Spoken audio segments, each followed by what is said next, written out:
So thank you so much for having me. I really appreciate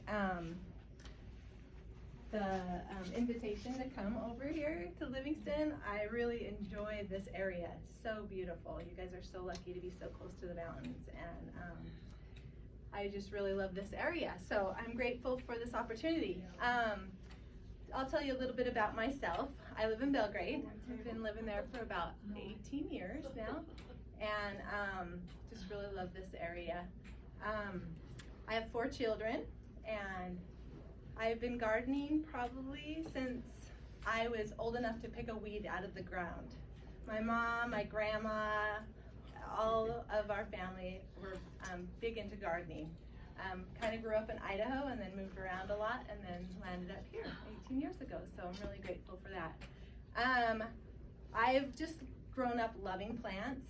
I don't know what it is, but I put this in this pot probably, a couple weeks ago, and there's nothing more exciting than to see those 2 little cotyledons poking up and spreading out and like absorbing that sunshine, right? And it's just so fun to see the miracle of that little intelligence that happens in that seed, and how big and amazing and how fruitful that it can give us to provide us back in our life. So it's just something fascinating that I've loved and I've learned about. Like she said, I took the Master Gardener course back in 2012. I did the 1st and 2nd level, and then I went on to just loving plants so much that I started learning about herbs and how they heal the body. And so I got my Master Herbalist degree, just graduated last year. So just so fascinating of the plants that God has given us. And welcome. And how we can utilize those and grow those for our sustainability. So super excited. So who of you guys here are gardeners? Can you raise your hand? Let me know who are the gardeners out there. Okay, what do you consider gardening? Have you grown a garden? Whether it's in a container. Don't be shy. Okay, cool. Or it could be just in a container on your, back porch or whatever, or full-blown garden in your yard. Who has not? Raise your hand. Who are the beginners in the field? So I can kind of I don't know. I only grow 2 things, so okay. what I'll eat, and that's What are about your it. 2 favorite things? No, the only 2 things I can grow Okay. have been I did romaine lettuce this year and tomatoes. That's Very good. pretty much all I Well, can you grow. picked one of the most challenging things here in Montana is tomatoes. Do you guys agree? Really? Yeah, it is. They are, due to the wind or the hail or the heat or the watering, like they're cold nights. Or the cold nights, yeah, and forget to cover them because you're tired, and then you go out and they're all frozen. So, yes, Okay. good for you. Good job. Gardening is hard in Montana. I'll just let you know. It is hard. And one thing can produce super great one year, and the next year, not so great. It's all weather, hail, chill, cold, freeze, whatever. So there's a lot to do with what's going on. Okay, so what is one of the most important things in growing a garden? What do you guys think? Soil. Soil. Water. The sunlight. Sunlight. All of those are great answers.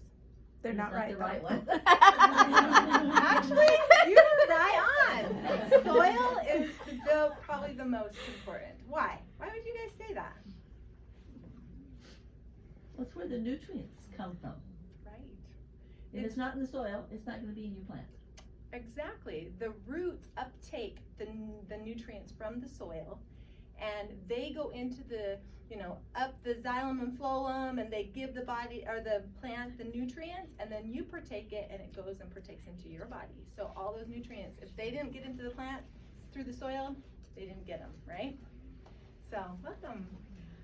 Soils are a diverse combination of weathered rock fragments and the decaying remains of plants and animals. That is organic matter, okay?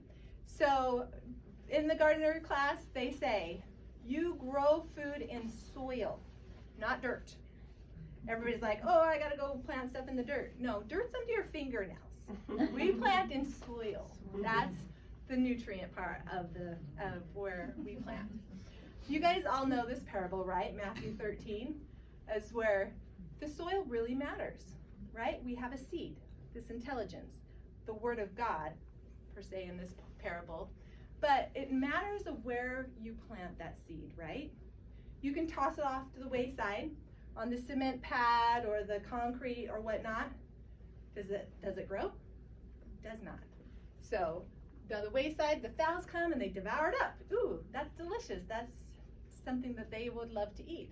Or they toss it over on the stony places. What happens? Sisters, you know the parable, don't you? Sun comes and dries it up. Well, if they sprout, Yeah, Right. they do sprout. but there's nothing there for them, so they die. Why? The sun. There's The no sun water, scorches them. it's too hot, it's too dry, it's, And the soil is very, very shallow, right? Mm-hmm. And so it can't take root. And so you're right, the sun and things, and it'll scorch them and kill them, right? So then we also come to the thorny places. There's a lot of soil in the thorny places, but what happens? thorns eat it all. The thorns choke it out. You know competition, right? And when when you haven't weeded your garden for 2 to 3 weeks, what happens? Can you find your plant in there? It's like a jungle gym, right? I was like, where are those plants? They can choke them, but when you plant a seed in fertile, good soil, it can multiply in 100, 60, 30-fold. God is so generous with just one little tiny seed. What is the mustard seed? It's the most teeniest one, but it grows the biggest, enormous tree. So fabulous. So generous that the Lord has given us these seeds and this know-how, and how the prophets have said, please grow a garden and learn how to sustain yourselves. So there's different layers of the soil. We don't always see these layers here, but we've got the humus, the topsoil, the subsoil. Thank you. You can just set that on there. It's kind of not laying straight, so we can just lay it on there until I get to that point. Thank you. And then the bedrock and the gradiential contrast. So we've got all this layer right here below the ground. The ideal soil to grow in is 50% pore space, which is 25% water and 25% air. So you want that to be very aerated so that the roots can go down in. Then we have 50% solid material, which is 5% organic matter and 45% minerals. So if you have that combination, it's pretty ideal. So you have a lot of gas exchange in the roots. You need oxygen. Too much organic matter is not also ideal. But you want microorganisms in the soil, to be able to work the soil and then to break the nutrients down so that the roots can uptake those nutrients and provide the plant with a good plant. And then I also compare it to that bacteria in the soil breaking down those nutrients are kind of like our gut bacteria, right? It breaks down our food and helps soak our nutrients in ourselves. So how do you get soil like that? well, Are you going? Are you gonna tell us? we're going to talk about that soil, right?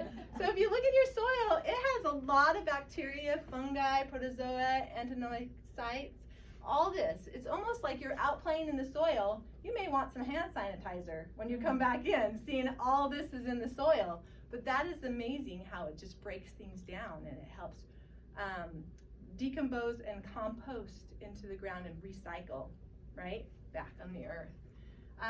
So the best soils are sandy loam. And if you, I don't know if you guys have ever dealt with and tried to see what kind of soil you have. I'm guessing out here in Livingston, you're pretty rocky. Maybe lot of clay. Do you guys seem like when you water it puddles up? What kind of soil do you guys have? Tell That me. or the sand, and it goes right through. The sand, it goes right through. Some clay. So different. Some clays, it just depends on where you're at in the valley. Or where Some you, people are way out there, right? And or where you want to garden in your yard. Just in your yard can be different. okay, well, I'm going to teach you a trick. So there's this soil triangle, and what you do is, I brought a sample, and this is super old, so forgive me for, I just kept it in the cupboard. It's been there forever. But what you're going to do is you're going to take a mason jar, and you're going to go out in your yard, and you're going to fill this full, like a third full. And then you're going to fill the rest of it with water, almost to the top. And then you're going to do just a couple of squirts of detergent. So just hand detergent or liquid detergent you wash your dishes with, and then you shake it up really, really good, okay? And that's gonna separate your particles in the soil. So the sand will settle within minutes. It's crazy. The silt within hours, and the clay, it'll take 24 hours for the clay to settle on top. And then the organic material is gonna float on top. So when you do that, then you're gonna look at this triangle, and then you're gonna go, the ideal soil would be 50% sand, so you go about into the middle, and then 40% silt, which is about right here, and then 10% clay, so coming along here. So this loam, I kind of got a picture right up here in this area right here, is that's the ideal soil, is having a little bit of clay, a little more silt, and the most sand. Does that make sense? So that will help the nutrients, the root system, everything to uptake and be more of the most ideal soil. So something to play with and see what kind of soil you guys have out there. You can take a picture of that or whatever if you guys want. Yes, it's just been so More long magnets ago. on the right. There's more magnets on this other board too. Is there? Okay. Okay, different soil properties. So sand, its drainage is really excellent, right? So it will let the water go right through it. Where its water holding capacity is super poor. And then the aeration is excellent. So if you're gonna be planting carrots per se in a certain portion of your garden, I always dump like a bag of sand and mix it in that particular area. So then you have a more sandy base so that your carrots or your rutabagas or deep-seated rooted vegetables can go through a lot easier. Silt is good across the board, and then clay, of course, is excellent at holding water but poor at the other drainage and aeration. So something to think about.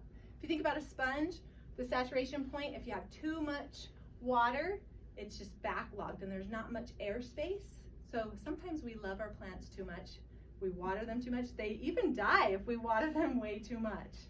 Okay, the fill capacity is having a sponge but filled it with water but schools it out just enough.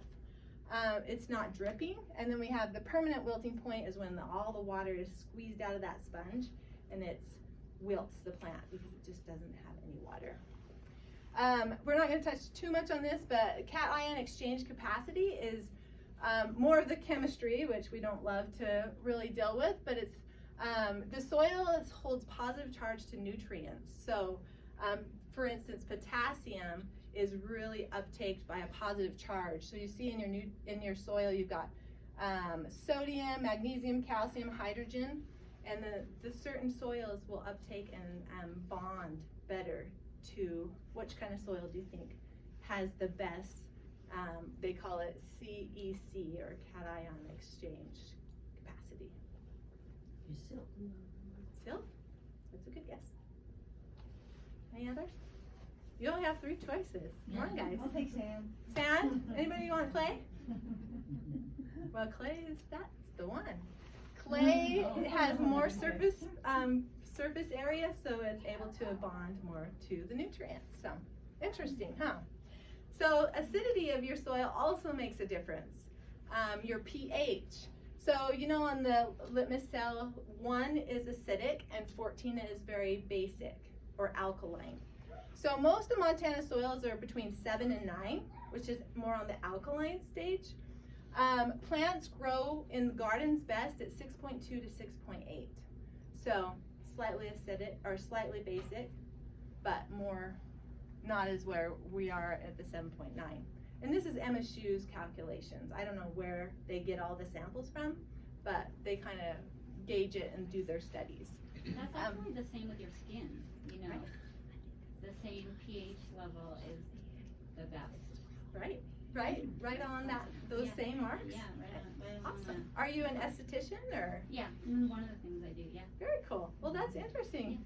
And we are very connected to plants. We all need nitrogen, oxygen, carbon, all those, and we just assimilate. That's why when we partake of that, it gives us life, it gives us energy, it gives us I call it liquid sunshine, when you get the greens or the chlorophyll. I like to sprout wheatgrass and sprouts and stuff like that, and you get a lot of nutrients from just those little seeds.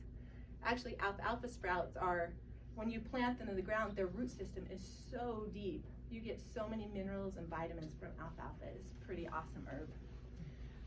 So one way, it's hard to change the pH in your soil. Honestly, you're gonna have a lot if you have a huge garden. My garden over there is like 80 by 80, so it is ginormous.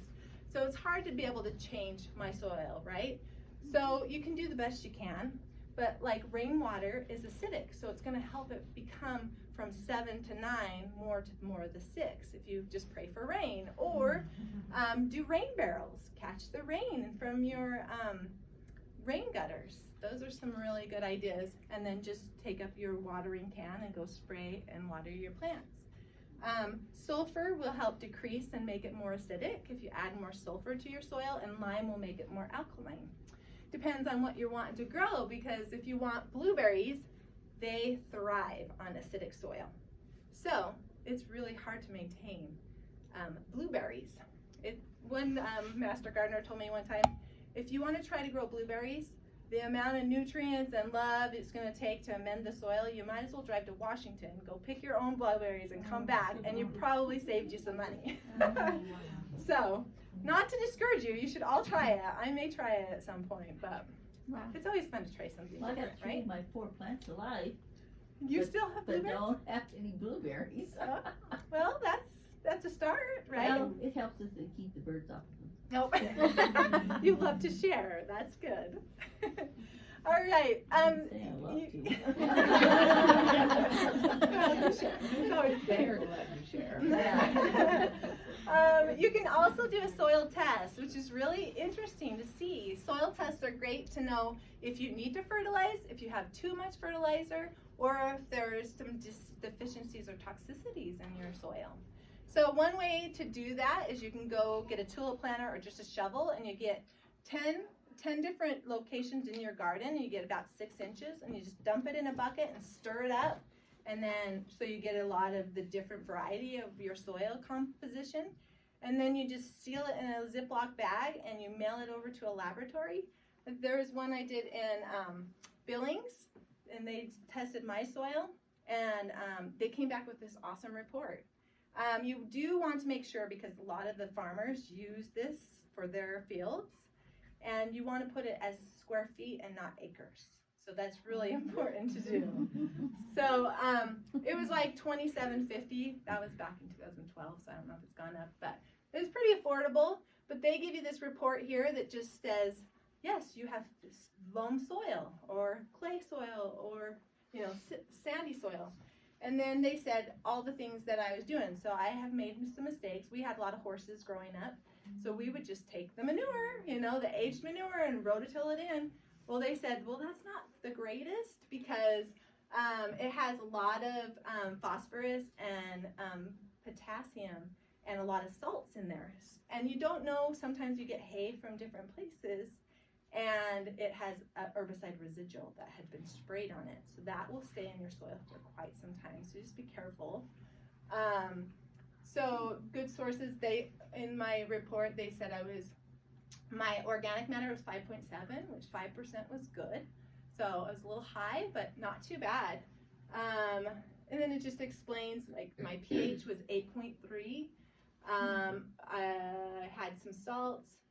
I was low on sulfur, which I just needed to add some more sulfur. So it just kind of gives you an idea, like, what should you add, what should you take away, and how to amend your soil, just to make a better and happier garden.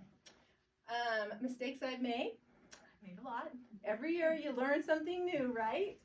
My husband used to clean out the fire pit and go and dump the ashes. Oh, this is good nutrients for the soil. It's so good. Well, I found out it's not the greatest for your garden. It raises the pH. It's high in salts, and it's not super great. If you do it, don't put more than like a 5-gallon bucket on there. So, horse manure, I kind of told you about that. And then it also might have some weed seed in it. And they also say horses don't chew it like a cow, like they have 4 stomachs, right? So I guess it just depends on where you're getting your compost or where you're getting your fertilizer from. Just be cautious and be careful. Because I used horse manure forever. Because it was very accessible. It was right there. And chicken and chicken manure and stuff like that. But now I just compost all my old foods, so it's been good. And then planting too early can cause seed rot. So you go to plant it and the cold spell happens and you pull out all your corn and it's all rotten. So you gotta just be careful when to do that. So some things how you can detect the deficiencies in your plant is nitrogen's always going up in the air. We're losing nitrogen as we speak. It's just, you might as well just plan on putting nitrogen in your soil. Super important because it's always getting lost into the environment. So you can see that these plants have chlorosis, which is meaning they're turning yellow, lack of green. And in the older leaves in the plant tissue, you will see them starting to turn yellow. So you might want to add some fertilizer, blood meal, fish meal, or some cottonseed meal. Those are some good nitrogen amendments.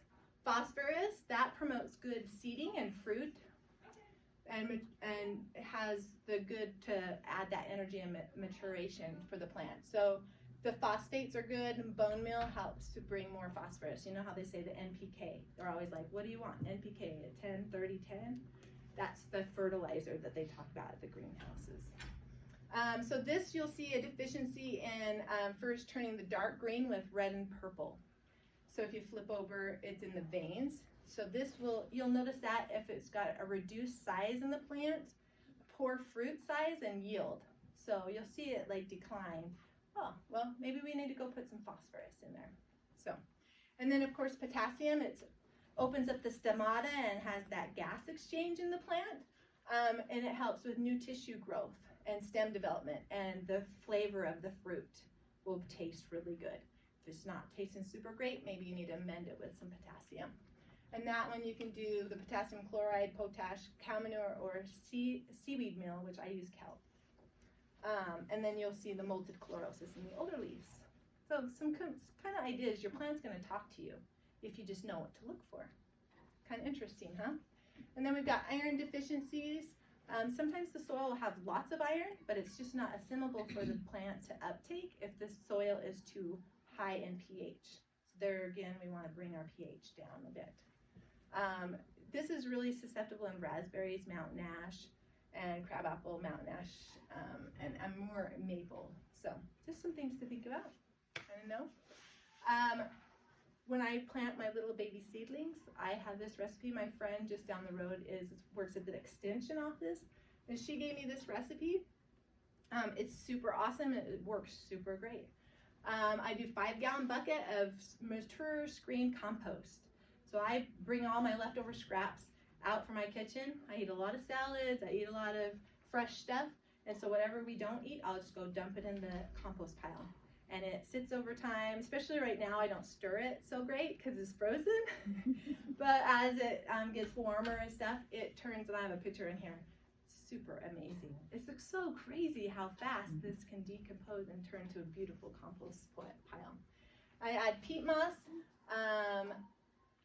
and then I do perlite. That's the white little balls that you see in the greenhouses in the soil, right? It keeps it light and fluffy so that the roots can grow easily.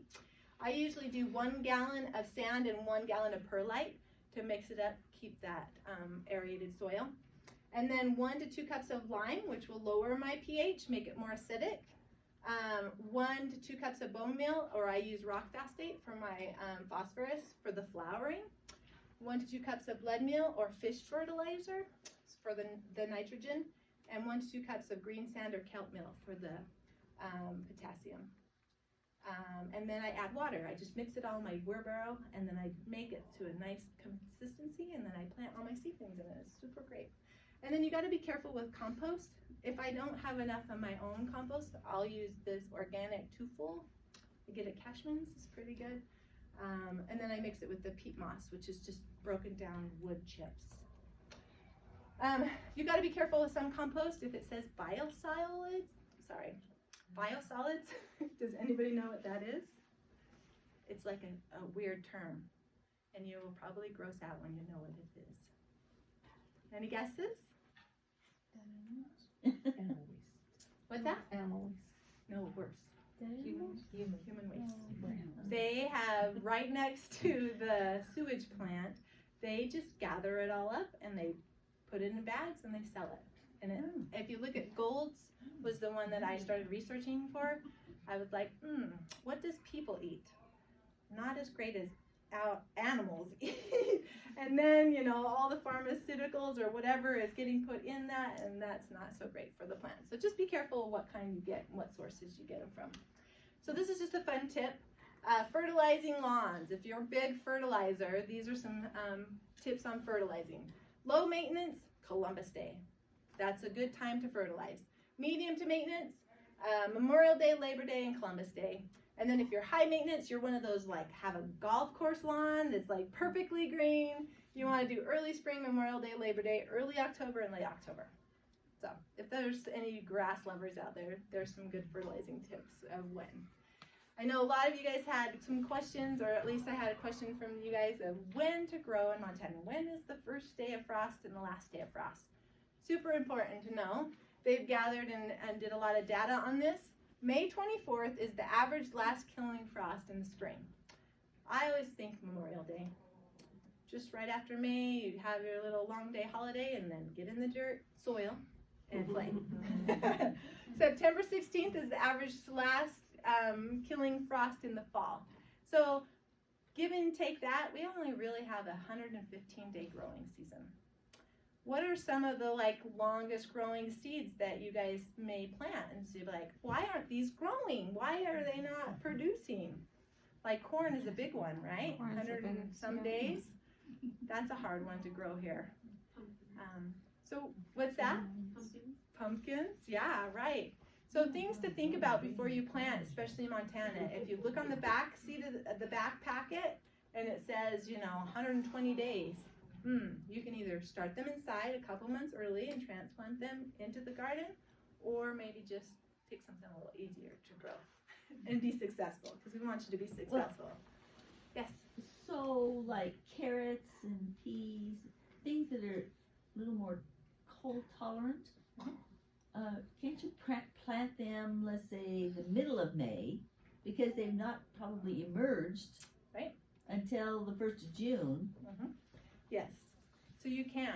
The brassica families, like the cauliflower, broccoli, spinach, carrots are a little bit more tender, and we'll have a slide on that. But like your peas and spinach and all those cold, hardy plants are definitely worth planting in a little earlier, and that's fine. But not too early. So I have mine in my garden fabric over there, and the spinach had reseeded itself and grew a little bit, and then in the spring when I went to take it off, like there was fresh spinach all ready to go, and I didn't even plant it. It just had popped out from the seeds before I had taken all the plants out. So it's really kind of cool. So planting tips, first of all, what do you like to plant? If you only like those two things, plant those two things. If you don't like, I don't know, okra, don't plant okra, you know? Like, just plant what you like. So make a list of your favorite things in order. Don't plant what your kids won't eat. They don't want to be suffering if they're out there weeding along with you, right? Plant things they're going to love to go out and munch on the peas and munch on the carrots and munch on the raspberries. Identify the transplanting things that, like you said, you need to do early if it's going to be a longer growing season. So I usually plant in March, my seedlings in the house, and March or April, right in there. I start planting them so they can get some time to grow, and then just baby them until they're ready to go out into the ground. So you want to identify those ones, like mostly like peppers, tomatoes, eggplant, squashes, different things like that. You can go ahead and plant inside if you have some room and you want to plant in there, or you can buy them from the greenhouse. That works too. Draw a map of your garden and plant your tall crops on the north side so they don't shade your other plants. So kind of think about where you want to plant it so that you know you can get the best sunlight for all of your plants. Perennials, put them near the very edge, because perennials, they come back every year. So you don't want them out there and you're tilling the ground and you have to go all the way around your perennials, right? So plant them on the edge, just just kind of thinking about what goes on. The annuals more in the middle. So like raspberries are a perennial fruit, or strawberries or asparagus. All those you want to plant on the perimeter, so you don't have to worry about tilling them under. Grouping your plants in cultural requirements and growth habits. So planting them grouped together, like the ones in the rows all together, the ones like the potatoes and the squash and the pumpkins all on the heeled or the circular heeled or humped areas. Put those all kind of together. Kind of makes it a little bit easier and more efficient. Rotating every year. It's super great to rotate where you're planting. It's important, like if you plant beans and like peas, they have nitrogen fixers on the root systems. They're like those little white balls, and those really store in the nitrogen in the soil. So that will help if you rotate it to the next year. The next plants are gonna just really love and really nourished by that nitrogen they put in the soil. So something to kind of think about. Selecting cultivars, like I said, in different rows and spacing, planting dates too. And then if you are a big canner and you like to can and preserve, then plant more of that. So like I love to do pickles and do different things, beans and stuff, beets. I plant more of that so that I have plenty to preserve for the winters. Any questions on that? Sorry, if you have questions, just go ahead and raise your hand. I'm talking a little Do you bit have a fast. website? With all this information? No, but I'm recording it, so if you guys want that clip, we can get it to the president. She can send it out to you if you're interested. Hopefully, that can see that. Or I can send these slides too if they're helpful for you guys. Definitely. I like to do that, so I only have to do it once, and I spend so much time gathering it together, and then I can just produce it again easily.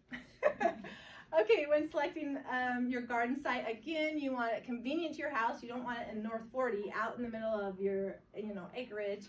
You want it close to your house, so when you go to collect the stuff or go out and enjoy it, you want it really close. 6 to 8, 8 to 10 is better of sunlight. So the plants love the sun. Turns them green, and they love that. Avoid low spots. Watch for wind. I don't know if this is just a folklore here, but I hear you guys got some wind down these parts. So watching, planting in that area where you don't get tons of wind that can destroy and break over your plants. Avoid trees and shrubs because they have deep root systems that spread out, and that's going to compete with the nutrients in the soil. And 10 feet away from a building. Water availability and size. You don't want it super huge like mine. Now all my kids are gone. All my laborers. So now I'm going to have to downsize. So the back garden is now a greenhouse, which I'm really looking forward to this year. But yeah, not large enough that it becomes a chore, but large enough to get enough out of it and small enough that it's not a chore. And again, well-drained soil. The soil we had talked about a little bit, but another thing to think about is tilling. I'm guilty of it because I have such a huge garden, but they do say tilling will, so a tiller can only go down so far, right? Well, it does this compact layer down below the tilling wheel, and it will slam that down, and it will cause that compaction to have it hard to be able to grow a lot of deep-rooted things there. So they say in the gardening class that over-tilling can be detrimental, causing layer of compaction and imbalance of the microorganisms, and also hard for decomposition. So they recommend double digging. Like if you have a small one, you can just double dig and turn it over. Double dig and turn it over. I'm not going to do that in 80 by 80 gardens, so I till in the fall, get all the rototilled and smoothed out, and then I just try to rake it in the spring, because then you don't destroy the organic matter and all the live worms and the microorganisms that have already habitated in that soil, and they're ready to go because they're going to help with the nitrogen and the breaking down the nutrients, and you want to have that solid structure. So something to think about. Selecting your seeds. Purchase it from a reliable, good company. I like the heirloom seeds just because they don't change and hybridize over time. They're just old. They've been that way. They take that seed from those plants and they keep transferring them over. My favorite place is the Seed Savers Exchange. Heirloom seeds, Johnny seed, heirloom seeds, ball, are good for your annual flowers. I don't know if you guys grow your own flowers. And then of course Burpee is pretty famous around here. Keeping a seed journal is important. Does any of you guys keep a seed journal? Or a garden journal? Yeah? It's kind of hard to think about when you're all out there doing it. This is my extent, and I should be better about it. But kind of, what are the things that you planted? What did you love? There's so many varieties out there, right? I've even planted purple beans. You know, when you cook them, it's magical. Your kids love it. They turn green, but they're purple when you pick them off, so you can see them better when you know, because they like to hide under the leaves, and you can't always find them very good. But the purple variety is super cool, because when you cook them, they turn green. And then you got the purple potatoes and the purple tomatoes, and you have all these different varieties. But if you grew them and you spend all that time growing them and you're like, these are awful, I don't want to grow them again. Are you going to remember next year? Maybe, but maybe not. So you want to keep a seed journal. I didn't know that's what it was that I was keeping. Yeah, I like this, I don't like that. So like I have like, when I'm in my fancy days, I did like a garden plot of all the different ones, and when I planted them, and then kind of knew which area, so then I knew how to rotate the seeds and whatnot. I can pass that around. These are different herbs too in that. But most likely it's when I'm out there planting, I'm drawing a picture and just writing it all down, and yeah. So that's when I'm not as organized, which is that. When I get better and I get inside and type it in, it's nice. So it's nice to know what's going on in that year. Write the different temperatures, when it freezes, just kind of get an idea, and that kind of helps you remember for next year. When did I plant those seeds again? Oh, those did really good. Let's do that again. Just kind of helps you to remember. How long to save certain seeds? I have like a big thing where I keep all my seeds, and I try to take seeds off of the plants. Like for instance, this one, I kind of kept, just to show you, this was the cutest little pumpkin. It was so fun. And so I just kept it, and then I'm gonna reseed and plant these next year because it was super cute. And we got this little gourd here that I'm gonna keep their seeds. But you wanna keep the seeds usually from your best produce. So you don't wanna save the bad ones because you're like, oh, I wanna eat the good ones. But you want to keep the best tomato, and then you can just open it up and dry out the seeds and plant that again, because you want the best variety to multiply that same one. Genetics, right? Get the best one to keep the seed. So as if you're saving seeds for corn, that's only 1 year. Corns, leeks, parsnips, and onions are only valuable for 1 year. Beets, beans, carrots, and peas are 3 years. Beets, peppers, pumpkins, and tomatoes are for 4 years. And then all the brassicas, cukes, eggplant, and lettuce are 4 years. So they don't always last forever. So you want to be able to store them, especially with what's going on with the pandemic. It's good to have seeds stored, because if we do run out of food, you guys are the ones your ward's going to probably come to. Hey, we know you know how to grow a garden. Let's work together. Let's feed us, right? Like, it's good to know how and what to look for. So, for instance, you keep your seeds for a while and you don't know when you had them. So you can do a germination test, which it's called the ragdoll test. You put so many seeds and you put them in a paper towel and wet it, and you put it up on top of the fridge where it's warm, and then they'll germinate. What am I trying to think here? They'll germinate, and then you can see how viable. So if you have 10 seeds and only 5 sprouted, then you know you're 50%, right? So has anybody done the ragdoll test? Yeah? How did that go? Do you enjoy that? Do you do that same thing? Put it up on your fridge or put it somewhere Well, warm? just in the kitchen, In where the it's kitchen? warmer usually. Yeah. But some years the seeds are good, and some years they're not. And this year was not so good. I picked beans. I mean, I always have lots of beans, and so I leave the last beans to do for seed. And so I thought, well, I'll just test those after 2 months of drying. I just thought, well, I'll just test and see, because I was concerned, Mhm. and as I should have been. Good for you. probably saved you because you would have been waiting out in there looking for your row for these beans to jump up, Yeah. and they never Well, produced, a few of them sprouted, but not like maybe 30%. right? Mm. Wow, And I that's thought- not very much. So I don't think I'm gonna keep those. Time to compost. No. Yes, time to compost. Yeah, let them grow in the compost. Then Then they'll all sprout. I know. I know. It's interesting because I take it and I plant all my flowers and all these things and different, use my compost, and all of a sudden there's like these beautiful flowers and a tomato, and all over these beautiful flowers and some more tomatoes. And I'm like, what is going on? And then I got thinking, oh yeah, I did put all my tomatoes in my compost. So then the next year, all these beautiful flower arrangements have tomatoes in them. So yeah, it's kind of nice. I love to soak my seeds before I plant them. At least the bigger seeds, not carrots and all the little teeny tiny ones. But like pea seeds, I'll just soak them the night before. And then when I go out to plant them in the ground, they've already got a head start.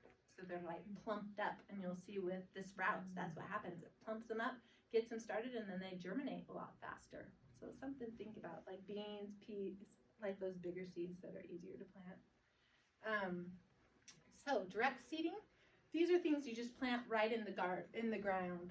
So if you're planting rows, if you're like me back in the day, my rows used to be like this. I'm not a very straight gardener.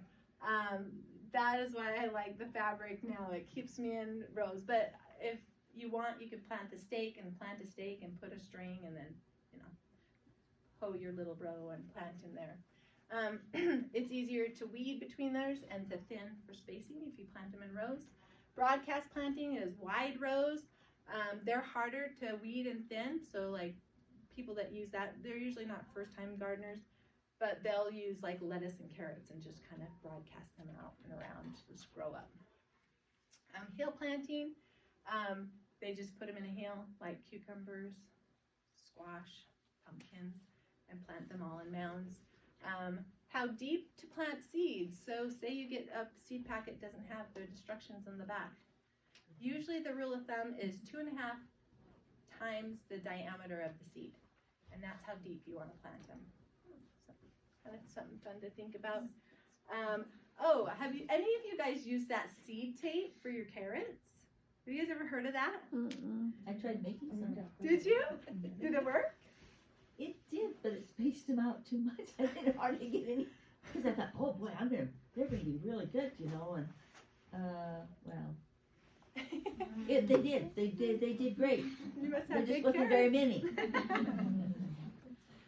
I know. I don't know if you're like me, but when I go to thin out the carrots and things, I like, oh no, I start to cry because they're like so cute and they're so tiny. I even tried to like transplant them in another row where they weren't growing as full. They didn't live very good. So it's always hard, but they do have that seed tape. I think you can buy at the nurseries. It's already got seeds in there and it just decomposes in the soil, so it has them perfectly spaced. But you can make your own. Do you know how to make your I own? don't. Tell us how. Newspaper or paper towels? Toilet paper. Toilet paper. Perfect. And if it's 2-ply, you take it apart Oh, interesting. and you put glue, water-soluble glue. Just use school glue Mhm. and put it in there and put your seeds and then fold it over. There you go. And Make you your can own make seed it, tape. and let it dry, Nice. and then you roll it on your toilet paper roll. And then you just go out there and like. And you do it. Seriously, it works quite Nice. well. It's labor intensive, but Yeah. hey. I'm not that patient, but maybe someday I'll just put my kids to work, right? And just put No. these little. The grandkids. They're the grandkids. I'm praying for those someday. Yeah, so great idea. I didn't ever think about making my own, but I I just tried. thought, well, I'll make my carrot seed go farther because I cried when and I never thin them enough. I never thin them enough. Yeah, They're because they wrapped all around twist around each other. another, Those are the and- lover carrots. Yeah. I like those. Me and my husband have to share. Just Yeah. kidding. Okay, so intensive gardening. These are things that are like you don't have a lot of space, so you want to plant as much as you can, right? So raised beds, and that might be some solution to the rockiness of maybe your soil out here. A lot of people in River Rock in Belgrade, it's nothing but rock. It's just nasty soil. So they raise it up.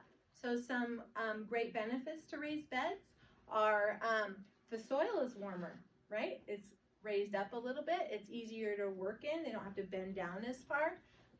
You can customize your soil. There again, you can amend it however you want. Your season gets extended a little bit more because it is raised up and the soil is warmer. So something to think about when you border the raised beds, you don't want to use railroad ties because it has that resin that's toxic. So I use pallets. pallets, that's a To great raise idea. Because I don't think they have anything on that. That's good. And what are those made out of? Pine? Pine? Yeah, pine. Some Hey. of them do, some of them have a chemical on it, and I can't remember, Right. but it's labeled on the pallet, Oh, okay. but I can't remember what it. So just don't get those. Yeah. Okay. So they recommend using redwood, cedar, or fir. They last the longest. So if you're gonna take the time to build a permanent structure, those are some that will last a long time. The square foot gardening is intensive and plant a lot. Do you guys ever remember the day when that was super famous? What's that? Tried it once. You did? How did it go for I you? had plants grow, but I didn't get a lot of fruit from it. Okay. We did strawberries in it, so we didn't expect a lot of fruit that year, and then we moved, so Oh, so they got to enjoy them. maybe our buyers got to enjoy strawberries. Yeah, I mean, you probably want to be able to rotate that, especially with the nutrients and then the compatibility, right? But if that's what you got, it's really good to plant as much as you can. Vertical gardening, so putting a trellis and having things grow up so you can save more space, like your beans, your squash, your peas, different things that like to climb is super great. And traditional gardening, planting mature crops between the longer seasons. So you can plant your carrots and then plant your radishes around it, because the radishes are gonna pop right up and you can pick them, and then the carrots are gonna be down below. So you can kind of intermix it. The Indians back in the day, they would interplant, where they'd plant the corn and then they'd plant the beans to go up the corn. Then they'd plant different smaller crops underneath. So they'd all intermix it. I don't know if you guys ever been to the Museum of the Rockies, but they do a lot of that up there. It's kind of cool. And then succession planting, where you plant a crop, and then when that ripens, you plant another crop, and you just kind of keep it going. So In Montana, that was close. Yeah. it's very short season for sure. Lettuce, oh, Yeah. yeah. Spinach or different things like that. But it grows fast. Yeah, it grows really fast, and then you don't have you're trying to give it away because you just sick of salads every meal, right? The length of harvest from the day that the seeds or the transplants are planted in the garden. So it's an average depending on the year, right? We never know what our weather's going to be like here, but we can always just plan for the best or plan for the worst and just be ready for it. Direct seeding, so the best seeds that are really good at direct seeding are the beans, peas, corn, and radish. Corn, some things just don't like messing with the roots. They just like it right in the ground. Don't want to mess with them. Transplants are peppers, tomatoes, cabbage, broccoli, and eggplants. So those are good things that you want to either start inside or just buy from the greenhouse. Watering, so like I said, I love to water too much sometimes. I love my plants to death, but 1 to 2 inches per week in an application is all you really need. And they say to put a little tuna fish can or some kind of can out there and see how much you water with the rain and kind of see where it's at from there. It should be kind of somewhat dry, but if you go down a little deeper, it should be moist. So you want that to go about 5 to 6 inches deep, because you don't want your roots to be up and loving the water at the top. If you don't water as much, they're going to go down and get the nutrients down in the soil, because it's going to force them to go down. Does that make sense? Seedlings, when you start your little seedlings, you want to start just top watering them until they start sprout, and then you can bottom water them. We'll probably get to that a little bit here, but I like to use these little pots I found this amazing little tool in the Master Gardening class. They kind of gave us some ideas, but I just make them out of paper. And then when I plant them and put my soil in there, I just start watering them on top. I just use like a weed sprayer because it's very light and delicate, or a sprayer. And then when they start to sprout, say they're like this, then so I put this tray like this. Sorry, it's kind of dirty. I just grabbed it out of the shed. And then once they start to sprout, I just fill this with water, and that's going to send their roots going down. And then then the soil it'll gravitate up and start getting moist. It's so cool how it just like osmosis, right? It's the lesser concentration to higher concentration, higher to the lesser. And then I just pull this out and then dump the residual water out, and then they're good. So it's kind of fun. And then when they get they're getting too big for this little size pot, I just get a soup can and I roll up a soup can and I just tape it, and then I put this guy right in there. And then when he gets too big, you'll see the roots grow out of the newspaper. It is so cool. And then my tin cans, where we used to like can our own stuff, right? Then you pop it in there, and then you plant it right in the garden. Super cheap. You don't have to mess with the chippy pellets, all the more expensive ways to do it. And it just starts with just rolling it up or just rolling it on a can, and then you don't have to mess with the root system. So it's kind of a fun little way too. Oh, I like that. And it's affordable, right? You can get free paper anywhere. And I'm sure you have a few cans laying around. Weeding is the most labor intensive, so get tools that work for you. You know, husbands always get their kind of tools for what their projects are. Get good tools that will last long. The younger weeds, if you can remove them when they're just small, it's so much easier, right? And it's interesting that the plants, I don't know if you've noticed this or not, but there's a hormone they sent out into the ground. And so the first weed that comes out is usually the king of the kingdom, because they send this pheromone and this hormone out into the ground. Have you noticed this before?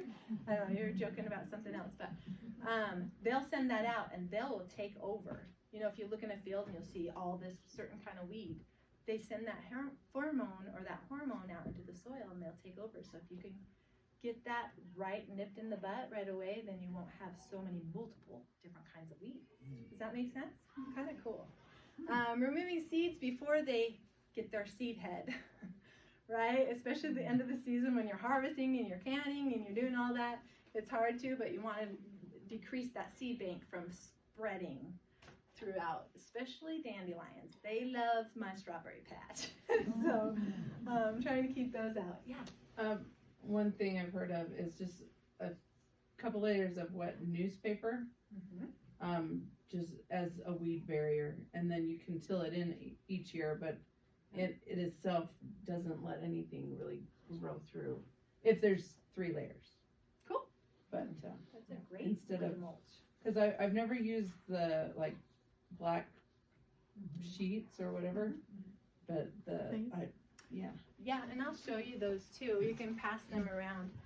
So this is kind of what you get at like the normal nurseries, and you can see the light going through. We used to have this business, but I don't anymore because it's so busy and I just don't have enough time. But this fabric right here, or newspaper, we'll get to the mulching one too. Newspaper, carpet, what did you say? it was just newspaper. Awesome. Yeah, those mulches are, and they're compostable, so they just go into the ground, are great. This is another thing that I've used that has been a lifesaver. It's a lot thicker and it's reusable, so you can use it time and time again. It attracts the heat, so you have a longer growing season, and then it also holds in the moisture. And you can go out there and put your hand on it at night, and it's still warm because it just holds the heat in there. So there's just some other options. I cut it. This is just a tiny baby one. But if you see over there, it keeps my rows really straight because I'm really crazy with my rows. And I just take it up and then I rotate it or change it different ways so I can rotate my crops and different things. But mine has lasted over probably 13 years now, the same stuff. So you can go up and look at that too. But these are some fun things. not so much. We tried like the plastic, and that worked okay, but then you take it off and it's smelly and gross because it doesn't allow the oxygen and to be able to breathe. And so we've tried just about everything. But when my husband came up with this idea, it was awesome. It's just that really thick fabric they put under the roads and stuff like that. So it's really durable and strong. So anything that you can use to help. Just put that on top. Yeah, I do. So a lot of them put them on their landscaping, right, and underneath their mulch and stuff. But I put it right on top, and I can reuse it every year. My garden, like I said, is huge, and I roll them up, and then just rake it all in, and it's super awesome. And it lasts a long time. So that's one of my most favorite finds that I've loved. So, but whatever makes it easiest, right, and affordable helps. So mulching, we were just talking about that, mulching them with fabric, newspaper, carpet, straw. There's one with straw. My secretary last year, she tried this straw bale gardening where they plant their plants just in the straw bales. Didn't work so great. Not enough nutrients, right? They need that soil, they need that organic matter. So, Well, and also, we had some friends try that, Mhm. and the straw bales that they got had the herbicide residual. in it, and Yeah. so That's not always so it the didn't best work. thing. They Right. didn't grow. I mean, they had did all the stuff to amend the straw bale Mhm. with the soil on the top of the straw Okay. bale, but Still, yeah, my friend that was in the gardening class with me, she got this big load of truck of compost from one of the nurseries, dumped it in. She was so excited. She had burned all the stuff, did some raised beds, and it had that herbicide residual and killed all her tomatoes. They had just this really bad disease, and it was stayed in our soil for quite some time. So she had to rip it all out and reduce everything. So it's hard to know where you get your stuff from. So just be careful. You can use cardboard or grass clippings. Again, with grass, what do people like to spray on grass? They like to do that weed killer and weed and feed, and so that's got that residual you don't want in your garden. Sawdust, it'll tie up your nutrients, so you don't want to do a lot of sawdust. Anything that's got the rhizomes that will just multiply, you don't want to do that. But then the fabric, that's one like my go-to right there. It lasts a lot longer and it's just reusable. Super where do great. you get it? I bought it from a big wholesaler because like I used to sell different kits. H&E, maybe you can get a huge roll and everybody share it. Like I gave my grandma, because she was my idol gardener, right? I gave her this big one because her garden was huge like mine, and she's like, why didn't you invent this like 20 years ago? Super great. But H&E Equipment, I think it is in Belgrade on Jackrabbit. They do the underlayment. It's a geotextile, non-woven fabric. Super. It comes in like a roll of, what is it? It's like 4,500 square feet. It's quite a bit. I used to pull them out and then pre-cut them for people's gardens and sell them.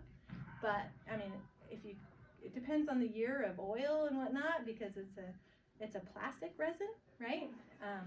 But if you could get it all and like share it, it might be affordable if people want to go in on it that have bigger gardens. Definitely is worth it. I mean, look how much time you put into weeding, right? Or paying someone to weed. When you just pay for that and it lasts 10 to 12, 15, 20 years, it's worth it. So just something to think about. Not that you have to do it, but it's something that saved me tons of time. It all started when my husband threw the keys to the truck out in the garden, and we had just got back from vacation, and our weeds were literally up to our knees because we're just like, and he couldn't find it, and he needed his car or his truck. And so I'm like, well, go find him. And so he went out and weeded the garden for 3 hours. And I was so lucky that they were hidden that long. Because then 3 hours later, the garden was weeded and he finally found his keys.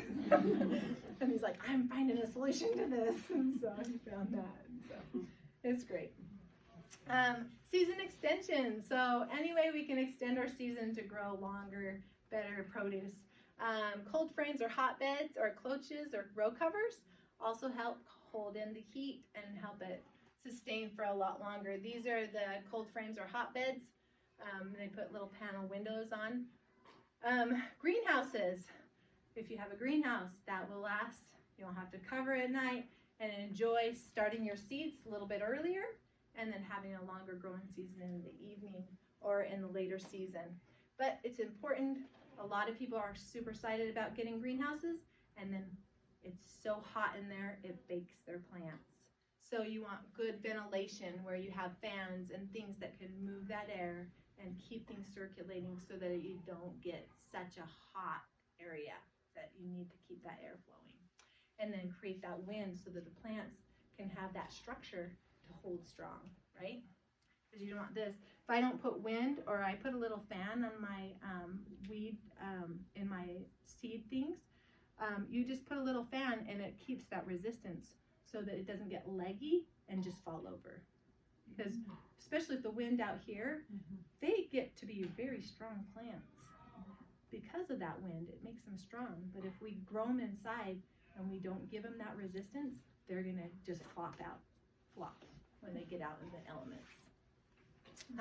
Snow load, I didn't put a picture of that, so if you get a greenhouse or you make a homemade one, and you know how the snow is in Montana, it can collapse it. So make sure that you make it strong enough to hold.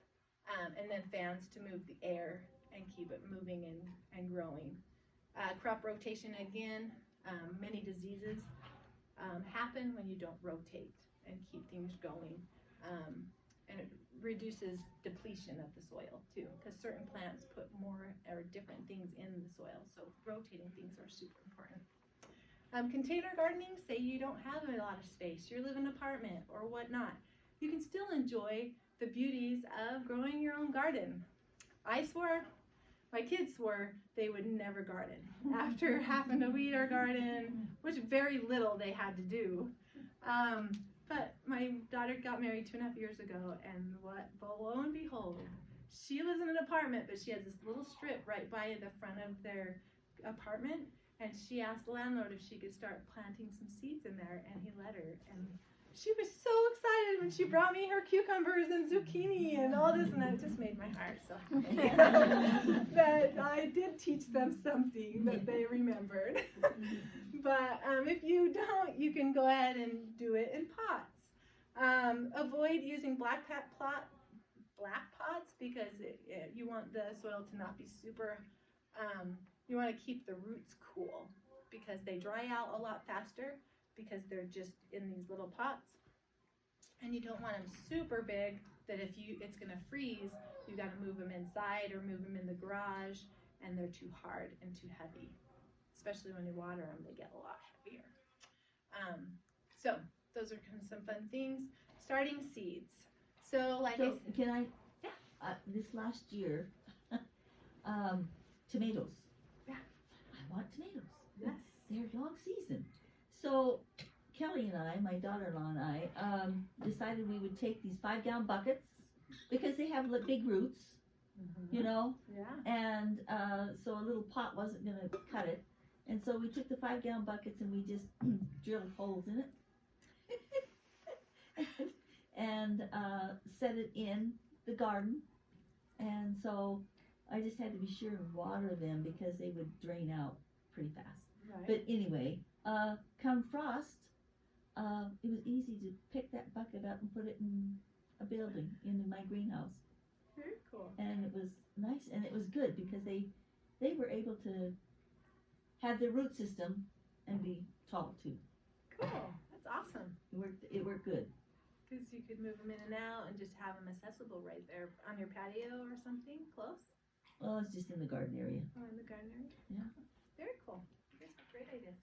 This last year, my husband brought home a pot that had basically a water reservoir. You could water it from the bottom, and so because I have a tendency to neglect things, I would fill that up, and it would stay well watered until I remembered I should probably water that plant, and so it didn't die. It survived, but so there are pots that you can get so that they don't dry out quite as quick.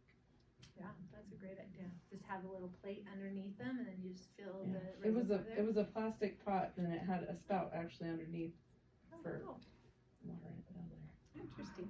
I have seen people with houseplants that have used like a water bottle, and then they have this little spout that goes in there, and they just tip it upside down, and it slowly drips it in there. It's kind of a cool, slow dripping system, slow drip system. There you go.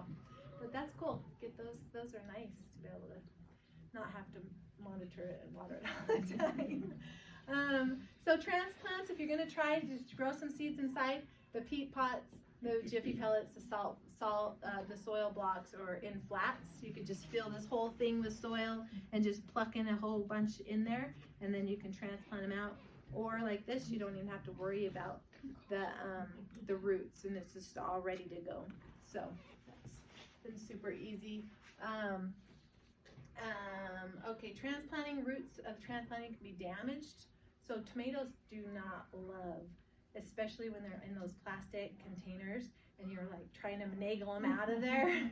It's hard, and then it disrupts them, and it takes that much longer for them to, they're shooken up. They're live plants, and so it takes them a while to get back into it. So be careful. The lights. So if you're going to start them inside, put them in a sunny room or on the back porch, or supplement light. So you can put fluorescent fixture with a warm light and a cool light, which is a red spectrum and a blue spectrum. You can look on the packages, like at Walmart or wherever you want to buy these. They're like long fluorescent lights, and you just put them 4 to 6 inches above them until they start growing, and then you can just gravitate them up because they like that heat. Some like the seed mats or the heat mats because they love hot soil. So if you put those underneath, it'll help them grow faster. You can get grow lights, but they're super expensive. Now that marijuana is probably legal, there's probably a lot more stores available. I don't know. But just getting the warm light and a cool light is really cheap and affordable to be able to grow your plants inside. Or just the sunlight, right? And it's so cute. I love watching these plants, and even the sprouts. They'll just turn their heads to the sun. I love it. And you just like turn around and turn back over this way. They know where they're looking for. So easy transplanting. We kind of went over that already. The tomato, pepper, brassica lettuce, eggplants. Harder to transplant are beets and carrots, and then unsuccessful corn, peas, spinach, and turnips. This is what I grow down in my basement, in my laundry room where it's hot. I just get one of those Costco shelves, and then I put my lights just above them, and then when they're in seedlings, these are kind of bigger plants right now, but I just start them really small, with it just in those little pots, and then I have little chains on these lights so I can lower them and higher them.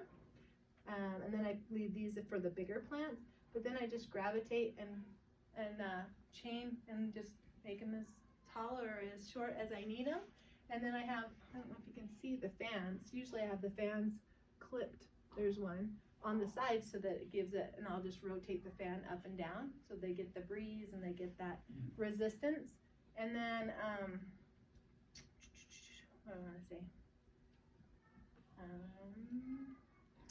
Yeah, just makes it pretty easy. These ones I had so many, I had to go find all my pots that I had planted before. Most of them, they're always usually in the paper ones, so I don't have to worry about it. But in these pictures, I had so many because I was hoping my greenhouse would be ready by April, but still not quite done yet.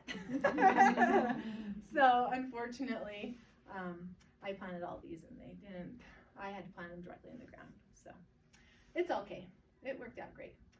But those are some easy ways to just compact them in a little shelf and let them grow. So if you're buying them from the store, some things to think about is there's a lot of bugs and infestations that happen under the underside of the leaves. You look at it and they're like, oh, those are so pretty.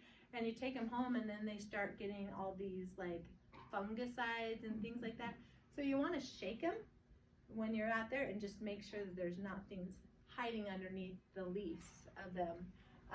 Make sure they're not stocky and stretched or leggy, are not root bound. So they could be super old in there and then their roots just have no place to go, so they go round and round and round, right?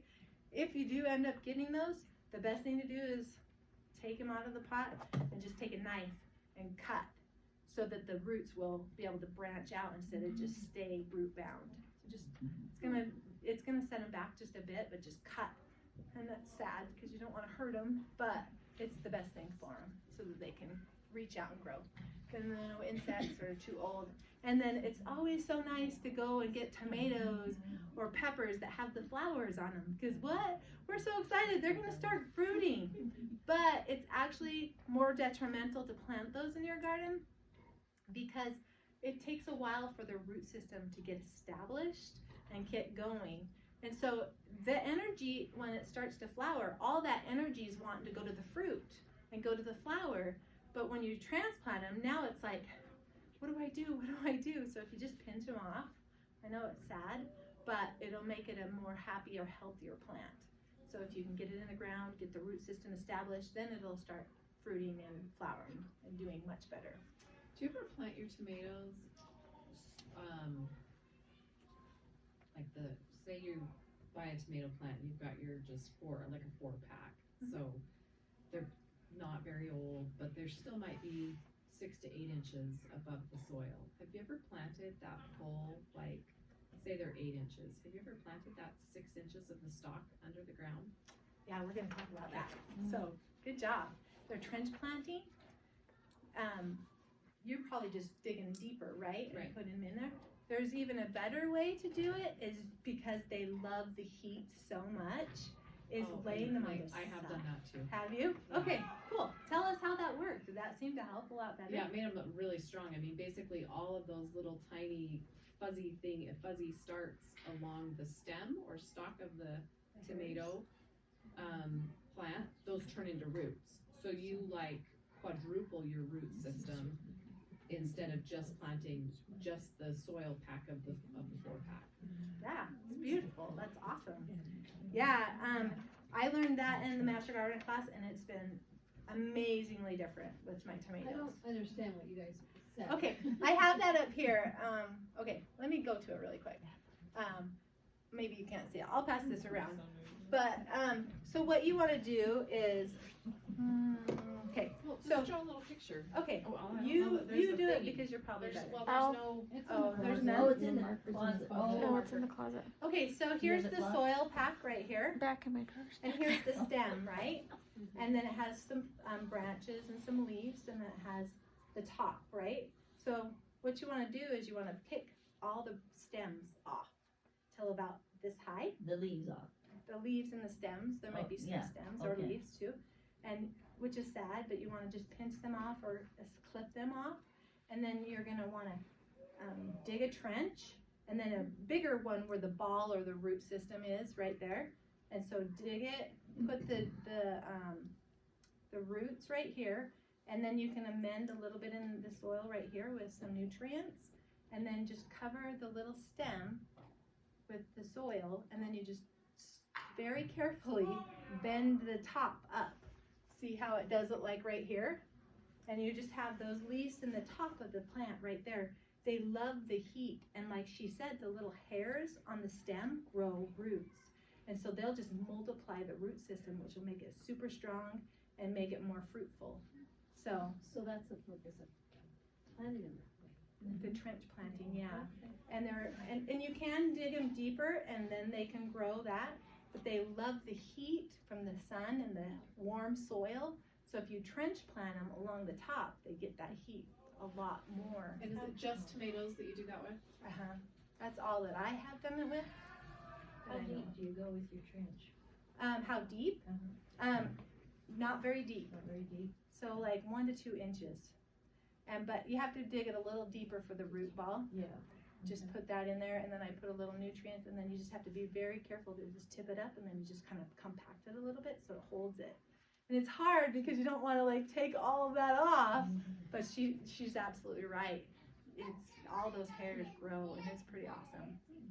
So like even when I transplant these, my little baby tomatoes, I'll plant them down deep, and so they'll grow that much more, and then I'll plant them all the way down deep, so they grow even more and more hairs. And then when I do that upside down, I have to dig a deep thing here, and then their stem is pretty thick, and I just bring them all the way up like that. And they'll just, And the cool thing about newspaper is those roots will go right through. You'll know when you need to transplant them into a bigger home because they're like, I'm so squishy in here. I need a bigger home. So you just make a bigger home. It's pretty easy. So yeah, awesome. There's different kind of tomatoes, determinate and indeterminate. Determinate is the ones we usually plant are right here. They're super fruitful and then they decline. The indeterminate will just go long and go forever, it seems like. They just are more of a climbing tomato. And then I like the water wells. Have you guys ever used the wall of waters? I'll just give you some, they're kind of dirty. So, has any of you guys seen these before? Okay, these are so awesome. They're like a mini greenhouse. I put them on my peppers, tomatoes, eggplant, whatever. So they're just got these little holes on top and you fill them with water and you go all around. I just put it around a 5-gallon bucket and then I fill it all with water and then you just put it around your tomato, but you kind of, at first you squish it like this. So it's like a teepee. So it's like a little mini greenhouse. It keeps it really warm in there. And this saved me from a lot of hailstorms. We got like 3 in 1 year. And a lot of people's gardens around mine were just shattered. But mine were all protected in these cute little water wells. These are like, you can put these on either one, but they made this one, the red ones for tomatoes, the green ones for peppers, but you can use them for either one, but there's something that attracts with the red. You know, like the red mulch paper or the plastic that they say attracts the color. I don't know. But now since I have a greenhouse, I have tons of these. So if anybody wants some, come out and visit me. I have tons. And they just keep it like really warm. And then when your tomato gets really big, you just put the cage right inside there. And it still keeps it warm and it keeps it protected. And then it just grows up the cage. It's really fun. Super awesome. And they're not very expensive either. You can get like a whole bag of them for really inexpensive. But, okay. I gotta kind of zip through this really quick. So when you harden them out, when you get them in the greenhouse, you want to take them out slowly because they've been protected and babied in this area, right? So you want to keep them in the shade and then maybe do 1 to 2 hours out in the sunlight and then bring them back into the shade. And like gradually put them out for a few more hours, bring them back. So they get that resistance and they're not like shocked with the heat all of a sudden. And another thing when you go to acclimate them, you either want to plant them in the morning out in your garden or late at night, but not ever in the midday summer, or midday summer, because it'll fry them. Another thing is you want to withhold water or the moisture. So when you go out to transplant them, then you just flood them with a lot of water, just give them really drenched. Then they're more resilient. I've been doing it opposite. I soak them before I put them in there. Well, it just kind of gets them Yeah. a little bit stronger, and then you put them out there, and then they just, it's like when you're super thirsty. So, these are the ones you can plant 3 weeks before the frost date of the May 24th. Is spinach, peas, the cabbage, or brassicas, or onions. So those are really cold hardy. You can plant those out super early. The cold season half hardy is 2 weeks before is lettuce, carrots, and potatoes. And then I just read a thing on potatoes because mine got a lot of scab, that little scab on the potatoes last year, and I didn't water them enough. I didn't love them enough. So if you can water them a lot at the beginning, it prevents the scabbing. Warm season tender, the corn, and then I said like the 90 to get less than 115-day corn. So the 90-day corn is almost perfect. But that corn needs a lot of nitrogen and it needs a lot of water. And the coolest thing, okay, that you know that silk that comes out of the corn? Maybe you know this already. But those are all attached to those little baby corns, right? And the pollen on top is the male. And they fertilize the silk and then they come down and make a little baby embryo. So you're eating those little baby embryos when you eat a corn because they're fertilized. And when they're not fertilized, you know, you get a corn cob and you have some that are kind of sporadic and not all plump. They didn't get fertilized. Each little silk has to be fertilized. fertilized from that. That's why you grow corn all together, because it sways and it populates and it fertilizes each other all in that row. So you don't want to like do a whole long line of corn. You want them bunched together so they can all fertilize. Isn't that kind of cool? I think it's so fascinating. Corn is so cool. Not the greatest to grow here in Montana, though. Yes. I had a huge garden in West Virginia, Uh-huh. and we always used to say you had to have 4 rows of corn in order to pollinate. Right. That is And it would pollinate everyone. It would be amazing. so. And We, another thing too, Yeah. we used to say Thank you. June, 1st of June, cucumber soon. Because we had almost the same growing stand that you do. that's a cool little thing to remember. 1st of June, Cucumber soon. cucumber soon. 1st of June. I like that. Cool. Thanks for sharing. So if you're growing corn, grow at least 4 rows, and then remember to grow your cucumbers in June. I like that. Awesome. See, you guys are teaching me. You guys are the masters here. What am I saying? And some people have been gardening a lot longer than I have, and you probably have so many things to share. So we're going to go through this quick, and then you guys can share some fun ideas. The very, very tender, the pumpkin, cantaloupe, peppers, egg squash, and squash. So, asparagus, I don't know if you guys like asparagus. That's a little bit, it takes time to grow. Takes at least 3 years. So, to save yourself some time, buy all male plants because they are more hardy and you get more production than the female. So, something to think about, and they love a lot of moisture. And they're perennial, so they come back every year. We talked about tomatoes. Oh, some of my favorite tomato plants and that are super hardy in Montana are the Polar Babies, Polar Beauties, and Oregon Grape. They're super yummy. Raspberries and strawberries. You get the you get the primicanes first, and then you get the floricanes, which the flowering buds. So they usually have a 2-year cycle, and then they break off, and you have to prune them out of your garden. So the first canes come up, they produce the leaves, and the second ones will flower. And that's when you eat those. The yummy ones that you can get here are the, what are they called? The June bearing. My aunt just planted some thornless ones, and they are ginormous. So I'm excited to try some of those this year.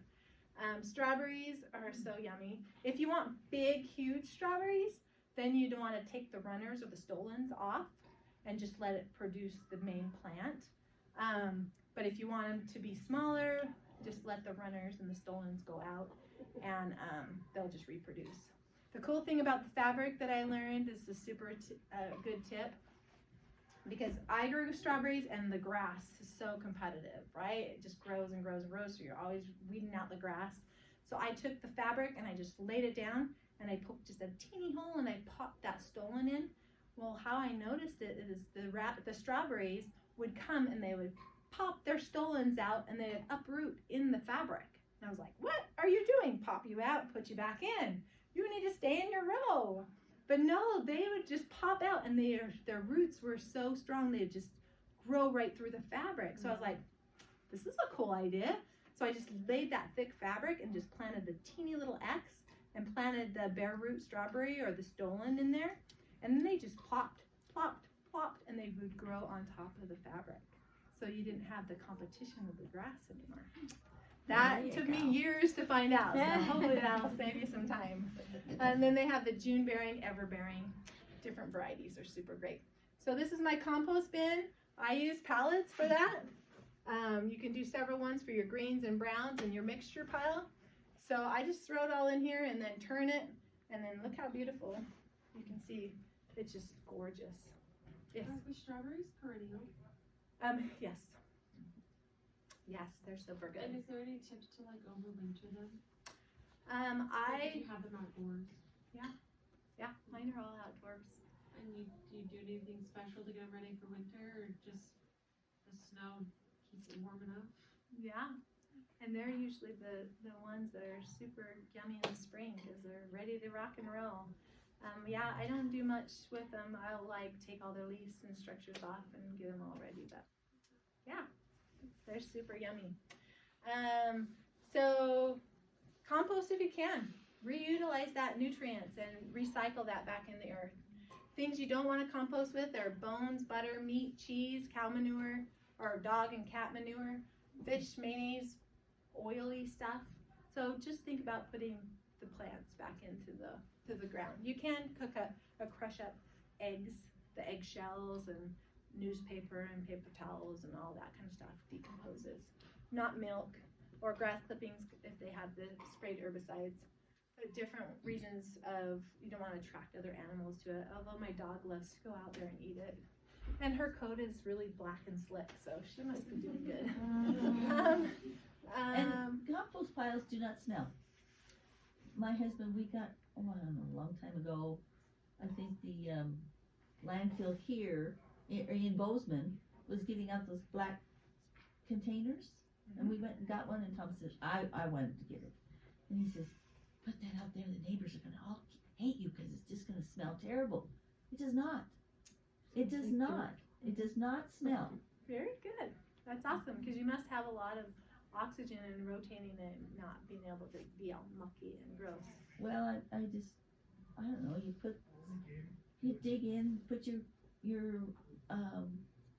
Your brown household greens. garbage, or whatever you wanna Yeah, call it in yeah. there. And I also put in, leaves, dry leaves, or, the, paper you, shred. Those are all Cause great, it says you're supposed to have the dry with the wet, right? and, it just, yeah, it composts really quick, and, you just stir it up, I don't know, you gotta stir it up. That's awesome. My family had this 5-gallon bucket we would dump out, but we had to kind of stop because our dog kept going and getting it and eating it, and Yeah, they like smelly stuff or things that they aren't supposed to get into. But if it's anaerobic without oxygen, it can be smelly and it's usually slower or sludgy.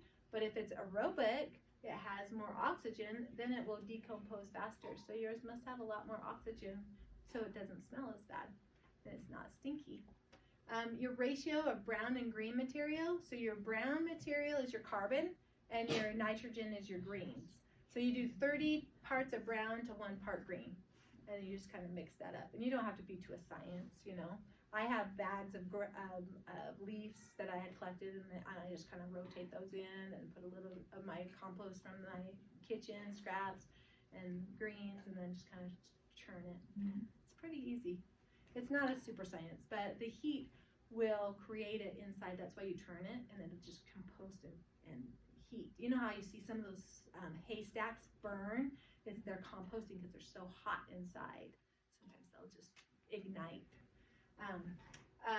Another fun way you could do it inside is the Red Wiggler compost bins. And I've done these, they're super fun. You just get 2 5-gallon buckets and you poke holes in the one on the, just like this, in the corners of the one, and you put it up on blocks and you put it inside a Tupperware bin that doesn't have holes because you want it to be able to drain inside the extra one.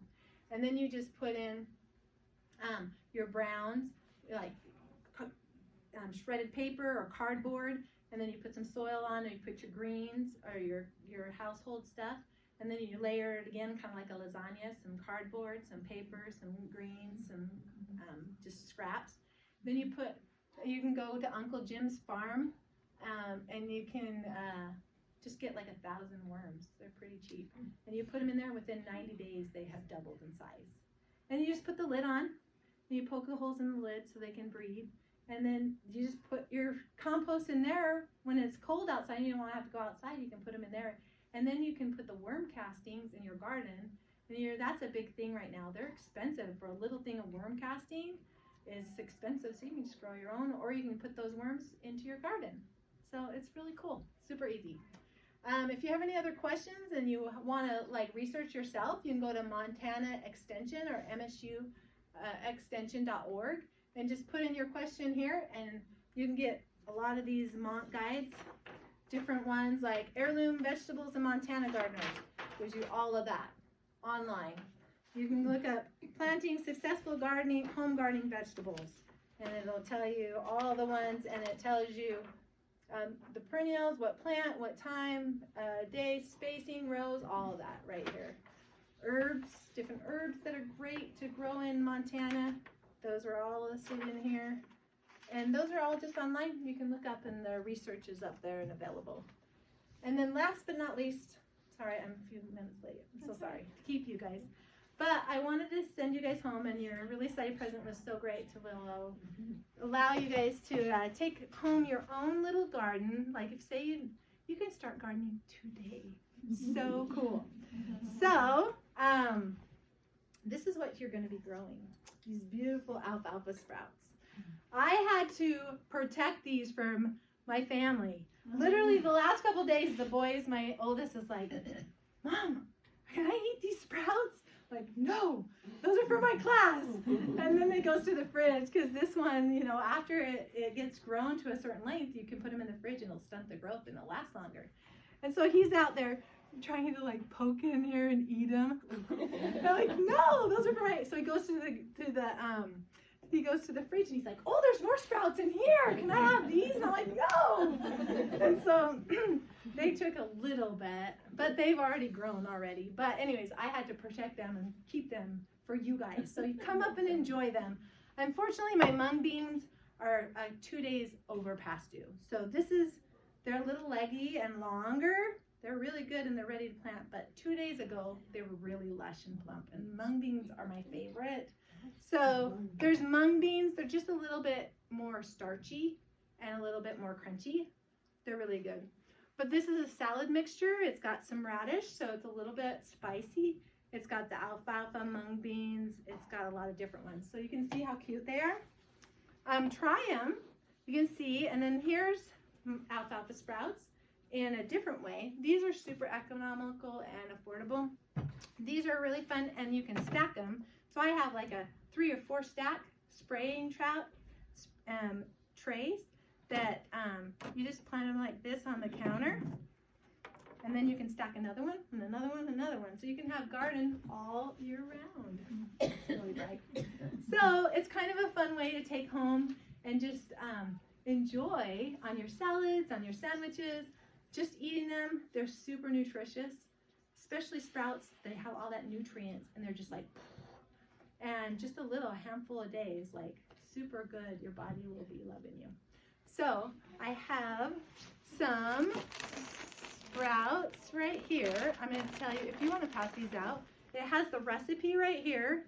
And then I have the jars. And then here's some ideas too. These are